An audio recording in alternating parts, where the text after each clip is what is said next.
Hello guys, in today's video I will be showing you how to fix a signal lag in problem. So the answer is easy. Just go to the settings and then scroll down to the apps section and then go to the search and search signal and then go to the storage, and here you will find this clear cache option. Click on it. Now you can go check it if it worked, and if it didn't you can try to restart your phone or turn the Wi-Fi off and on, or the Bluetooth or the airplane mode.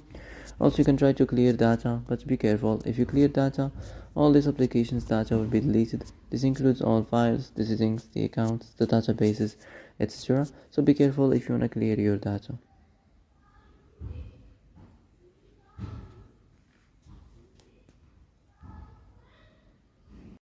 And that's it for today's video. I hope this is the answer you've been looking for.